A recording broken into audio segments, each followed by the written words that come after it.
Hello friends, welcome back to my channel. हम लोग इस चैनल पर चैप्टर नंबर 1 पॉलिटी का देखने वाले हैं, जिसका नाम है what is democracy and why democracy. अच्छा, ये एग्जाम में आप लोगों को किस किस एग्जाम में काम आएगा? तो सीबीएसई एग्जाम में काम आएगा, बिहार बोर्ड एग्जाम में काम आएगा, और इसके अलावा बीपीएससी एग्जाम में और भी अदर कंपटीशन में जरूर काम आएगा। बिना किसी देरी के हम लोग इस चैप्टर को स्टार्ट करते हैं। अगर आपको डेमोक्रेसी समझना है तो आप यहाँ पे जुड़ सकते हैं और अपने हर एक डाउट को क्लियर कर सकते हैं। इस चैप्टर में एनसीईआरटी का एक सार दिया है, ओवरव्यू बताता है। ओवरव्यू क्या है? ओवरव्यू मतलब कि ऊपर ऊपर बता रहा है कि आगे तुम लोग इस चैप्टर को जब पढ़ोगे तो क्या समझोगे इस चैप्टर से। इस चैप्टर को पढ़ने से इसमें पहला चीज क्या बताया, देखो। इसमें पहला चीज कह रहा है कि based on a simple definition of democracy. हम लोग इस चैप्टर को पढ़ने के बाद हम लोग क्या सीखेंगे? तो एक सिंपल डेफिनेशन समझेंगे डेमोक्रेसी का, कि डेमोक्रेसी होता क्या है। दूसरा कह रहा है कि इसका एम क्या है, हम लोग इसको पढ़ क्यों रहे हैं, उद्देश्य क्या है इसका। तो to understand clearly the bare minimum feature of a democratic form of government. अब यहाँ पे कह रहा है कि bare minimum feature of democratic form of government, यानी कि डेमोक्रेसी की जो विशेषताएं हैं उसको हम लोग इसमें क्या करेंगे, समझेंगे। फीचर्स के बारे में समझेंगे, फीचर्स के बारे में समझेंगे। अगला पॉइंट कह रहा है कि इस चैप्टर में हम लोग और क्या देखेंगे? तो दूसरा चीज देखेंगे, we should able to distinguish a democratic form of government and non-democratic form of government। अब देखो, डेमोक्रेटिक फॉर्म ऑफ गवर्नमेंट और non democratic form of government को हम लोग इसमें डिस्टिंग्विश, यानी कि उसके बीच में अंतर क्या होता है। अंतर किसके बीच में? तो democratic form of government and non democratic form of government के बीच में अंतर क्या होता है, इसको हम लोग समझेंगे। ठीक है। अगला चीज कह रहा है कि अगला चीज हम लोगों का क्या इससे क्लियर होगा, तो broader idea of democracy clear होगा, यानी कि डेमोक्रेसी के बारे में जो भी हम लोगों का सोच है वो और क्या होगा, ब्रॉड होगा। और भी हमारा जो थिंकिंग है वो क्या होगा, ब्रॉड होगा। हम लोग अलग नजरिए से डेमोक्रेसी को देखेंगे। अगला चीज कि why democracy is most prevalent form of government in the world today. आज के समय में डेमोक्रेसी पूरे वर्ल्ड में इतना ज्यादा फेमस क्यों है, क्यों पूरी दुनिया ये कहती है कि वी आर डेमोक्रेटिक कंट्री, और अपने आप को अच्छा बताती है। देखो, अब ये ओवरव्यू, और इस ओवरव्यू के बेसिस पर मैं तुम लोगों को एक बेसिक सा कॉन्सेप्ट देना चाहती हूँ। डेमोक्रेसी जो होता है, डेमोक्रेसी जो है एक ग्रीक वर्ड है। डेमोक्रेसी कैसा वर्ड है? एक ग्रीक वर्ड है। और ये जो ग्रीक वर्ड है ये दो वर्ड से मिलकर के बना है, एक है डेमोस, दूसरा है क्रेसिया। डेमोस का मतलब होता है पीपल और क्रेसिया मतलब होता है रूल, यानी कि जिस जिस फॉर्म ऑफ गवर्नमेंट में जनता को, पीपल को सेंटर ऑफ अट्रैक्शन में रखा जाता है, यानी कि पीपल की समस्या को ध्यान में रख करके जो भी नियम बनाए जाते हैं, रूल रेगुलेशन बनाए जाते हैं, उसको ही डेमोक्रेसी कहते हैं। सिंपल डेफिनेशन है। ठीक है। अब हम लोग इसको आगे समझते हैं कि ये क्या कह रहा है। ये ओवरव्यू था पूरे चैप्टर का। अब हम लोग डेमोक्रेसी को समझेंगे कि डेमोक्रेसी क्या होता है, दुनिया में क्या डेमोक्रेसी के अलावा कोई और फॉर्म्स ऑफ गवर्नमेंट भी है या नहीं। देखो, अब हम लोगों को सम इंपॉर्टेंट टर्म्स समझना है। ये इंपॉर्टेंट टर्म्स क्या है? देखो, ये जो भी इंपॉर्टेंट टर्म्स है ये एग्जाम के पॉइंट ऑफ व्यू से भले ही इंपॉर्टेंट नहीं हो, बट तुम्हारे अंडरस्टैंडिंग के पॉइंट ऑफ व्यू से ये बहुत ज़्यादा इंपॉर्टेंट है। अगर तुमको डेमोक्रेसी को समझना है, तुमको सबसे पहले फॉर्म्स ऑफ गवर्नमेंट समझना पड़ेगा। इसका मतलब है फॉर्म्स ऑफ गवर्नमेंट समझना पड़ेगा कि गवर्नमेंट के कितने फॉर्म्स होते हैं। ठीक है। अब जैसे देखो, बहुत सारे ऐसे देश हैं जहाँ पे राजा होते हैं और वो राजा क्या करते हैं, रूल करते हैं, तो वहाँ पे मोनार्की है। बहुत सारे ऐसे देश हैं जहाँ पे जनता यानी कि पीपल्स अपने रिप्रेजेंटेटिव को चुनती है और वो जो भी है रूल रेगुलेशन करते हैं, गवर्नमेंट को चलाते हैं। तो वहाँ पे उसको हम लोग उस केस में क्या कहेंगे, डेमोक्रेटिक है। ये वो जो कंट्री है वो कैसा कंट्री है, डेमोक्रेटिक कंट्री है।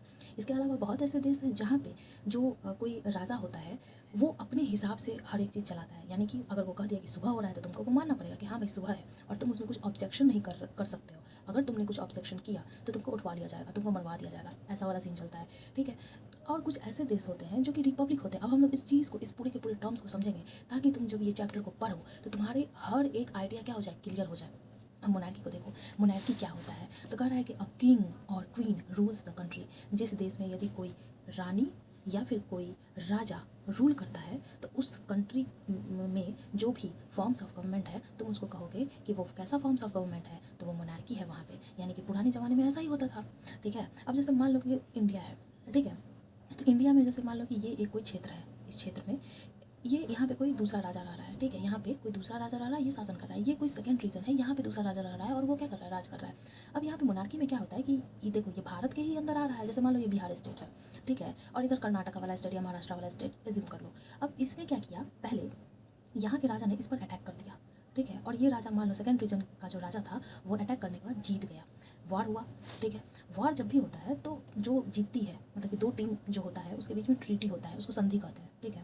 ट्रीटी होता है, या तो ट्रीटी में क्या होगा कि या तो ये जो फर्स्ट रीजन जो हारा है उसको तो नुकसान होता ही होता है, और जो जीता है उसको तो फ़ायदा ही फ़ायदा होता है। तो मान लो कि फर्स्ट रीजन क्या हो गया, हार गया। तो जब फर्स्ट रीजन हार गया तो जब ट्रीटी हुआ तो इसको क्या करेगा, सेकंड रीजन बोलेगा कि इसको हम अपने साम्राज्य में क्या करेंगे, मिला लेंगे, इसको हम अपने रीजन में क्या करेंगे, मिला लेंगे। आज से ये बिहार नहीं है, आज से ये पूरा का पूरा महाराष्ट्र कहलाएगा, ठीक है। तो ये ऐसा ही होता है। मोनार्की में ये चीज़ नहीं देखा जाता है कि यूनिटी क्या है, मतलब बस उसको अपने साम्राज्य विस्तार से मतलब है कि मेरा यहाँ पे पूरा का पूरा दबदबा होना चाहिए, लोग मेरे हिसाब से चले, मेरा बात माने। पुराने ज़माने में ऐसे ही होता था। पुराने ज़माने में ये मतलब नहीं था कि कोई भी जो आदमी है उसको प्रजा से उतना लेना देना नहीं है। हाँ, बहुत सारे ऐसे राजा होते हैं जिनको अपनी प्रजा से बहुत ज़्यादा लेना देना होता है, लेकिन मोस्ट ऑफ केस में ऐसा नहीं होता है, ठीक है। और मोस्ट ऑफ केस में मोनार्की में एक साम्राज्य दूसरे साम्राज्य में क्या होती है, उसको मिलाने का कोशिश करती थी पुराने ज़माने में, ठीक है। और इसमें जो सबसे इम्पॉर्टेंट अगर तुमको ये समझना है तो तुमको ये जानना होगा कि इसमें जो पावर होता है वो हेरिडेटरी होता है, यानी कि मान लो कि राजा का बेटा राजा ही बनेगा, ठीक है। तो यही चीज़ है, हेरिडेटरी होती है। जैसे कि अभी भी है ये प्रेजेंट में, कहाँ है, यूके में, यूनाइटेड किंगडम में तुमको देखने को मिल जाएगा, बट यहाँ पे लिमिटेड वे में है। ऐसा नहीं है कि हाँ एब्सोल्यूट मोनार्की है, no, here is not absolute monarchy, but limited form में है और मोनार्की है, ठीक है। ये हो गया पहला फॉर्म ऑफ गवर्नमेंट जिसको हम लोग मोनार्की कहते हैं। एक समरी मैं दे देती हूँ। मोनार्की का मतलब तुम लोगों को बस इतना ही समझना है कि किसी भी देश में कोई राजा और कोई रानी रूल कर रहा है और उसको ही मोनार्की कहते हैं। प्रेजेंट में ये कहाँ है, यूके में है, बट एब्सोल्यूट मोनार्की नहीं है, लिमिटेड मोनार्की है। पुराने ज़माने में मोनार्की का बहुत ज़्यादा ही प्रचलन था, ठीक है। राजा होती थी, प्रजा होती थी, राजा जो कहती थी उनके आदेश, उनके ऑर्डर्स को मानना पड़ता था प्रजा को, ठीक है। मोनार्की में राजा अच्छी भी हो सकती है, यानी कि किंग और क्वीन अच्छे भी हो सकते हैं, लेकिन मोस्ट ऑफ केस में उतने अच्छे नहीं होते हैं। डिक्टेटरशिप, अब डिक्टेटरशिप जो है वो तो और भी ज़्यादा ख़राब है, ठीक है। डिक्टेटरशिप जैसे ही याद आता है या फिर दिमाग में आना चाहिए तो तुम्हारे दिमाग में एक देश का एग्जाम्पल जरूर आना चाहिए, वो है नॉर्थ कोरिया, ठीक है।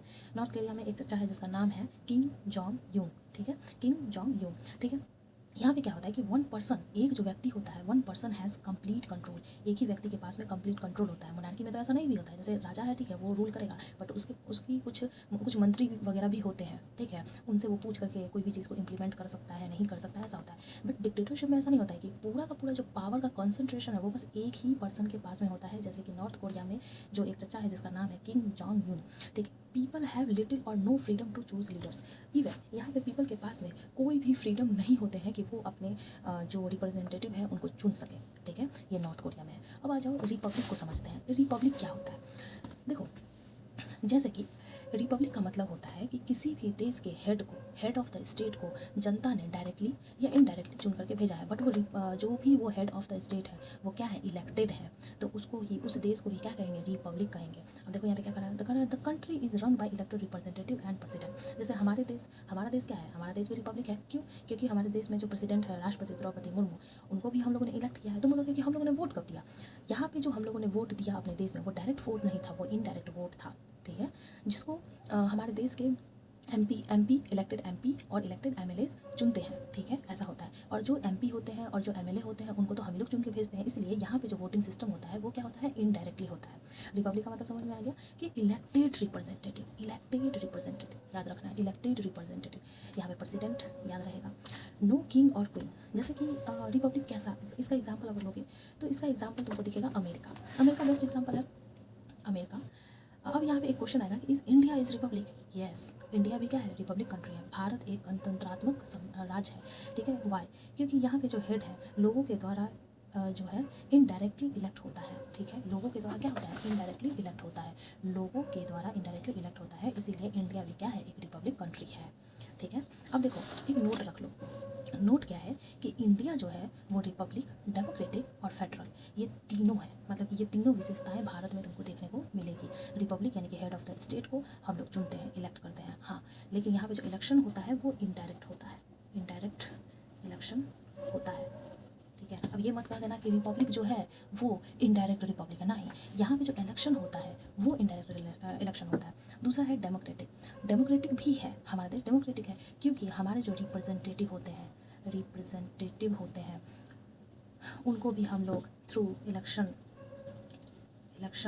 द्वारा चुनते हैं, ठीक है। और हमारा देश फेडरल भी है, हमारा देश क्या है, फेडरल है। अब यहाँ पे फेडरल को हिंदी में संघीय कहते हैं, क्या कहते हैं, संघीय। फेडरल का मतलब क्या होता है, फेडरल का मतलब होता है डिवीज़न ऑफ पावर्स।